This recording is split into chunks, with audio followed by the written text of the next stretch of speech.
Delhi airport पर आज एक बड़ा टेक्निकल इमरजेंसी सीन देखने को मिला। 100 से ज्यादा फ्लाइट्स लेट, रनवे पर जाम और हजारों यात्री परेशान। लेकिन सवाल ये, आखिर एटीसी सिस्टम में ऐसा क्या हुआ कि पूरा एयरपोर्ट ठप हो गया? और एटीसी होता क्या है, कैसे काम करता है? चलिए आसान भाषा में समझते हैं। एटीसी यानी एयर ट्रैफिक कंट्रोल एक स्मार्ट डिजिटल जोड़ ह्यूमन सिस्टम जो आसमान में उड़ रहे हर विमान को सेकंड सेकंड के हिसाब से मॉनिटर करता है।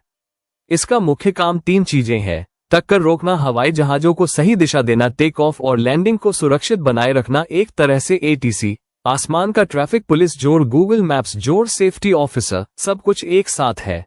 अब सबसे महत्वपूर्ण हिस्सा, वही सिस्टम जो फेल हुआ, AMSS automatic message switching system. ये सिस्टम हर उड़ान से जुड़े हजारों रियल टाइम मैसेज को सेकंड के भीतर एक जगह से दूसरी जगह पहुंचाता है, जैसे flight plan, weather alerts, route clearance, landing permissions, emergency warnings. Bharat के बड़े एयरपोर्ट्स जैसे मुंबई और दिल्ली में नया IP AMSS लगा है जो 99% अपटाइम के साथ काम करता है। लेकिन आज इसी सिस्टम में सॉफ्टवेयर खराबी आ गई और उसके बाद सब कुछ धीमा हो गया। दिल्ली एगी एयरपोर्ट पर AMSS डाउन होते ही फ्लाइट्स को टेक ऑफ और लैंडिंग की क्लियरेंस मिलना बंद सा हो गया। एटीसी कंट्रोलर्स को हर मैसेज मैन्युअली प्रोसेस करना पड़ा। इससे रनवे पर 100 जोड़ विमानों की लाइन लग गई। एयरलाइंस को अपनी उड़ानें रोकनी पड़ी, कई फ्लाइट्स को डाइवर्ट किया गया। पैसेंजर्स घंटों तक एयरपोर्ट पर फंसे रहे। Spice jet, Indigo, air India सबने देरी के अलर्ट जारी कर दिए।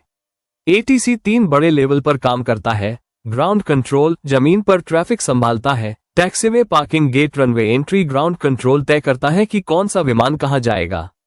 टावर कंट्रोल, टेक ऑफ जोड़, लैंडिंग, ये एटीसी का सबसे क्रिटिकल हिस्सा है। टावर कंट्रोलर तय करता है कौन टेक ऑफ करेगा, कौन लैंड करेगा, कितनी स्पीड से किस रूट पर। यह विमान को रास्ता बताता है। ऊंचाई तय करता है, दूसरे विमानों से सुरक्षित दूरी बनाए रखता है। मौसम की जानकारी देता है। इन तीनों लेवल को AMSS जोड़कर रखता है और यही सिस्टम डाउन हुआ तो सारी चेन स्लो हो गई। एटीसी और पायलट के बीच कम्युनिकेशन ऐसे होता है।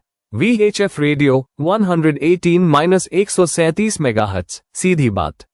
UHF HF लंबी दूरी रेदार जोड़, GPS real time location, automated messaging, AMSS data exchange. अगर AMSS धीमा पड़ जाए तो सब कुछ मैन्युअल मोड में चला जाता है, जिससे देरी होना तय है।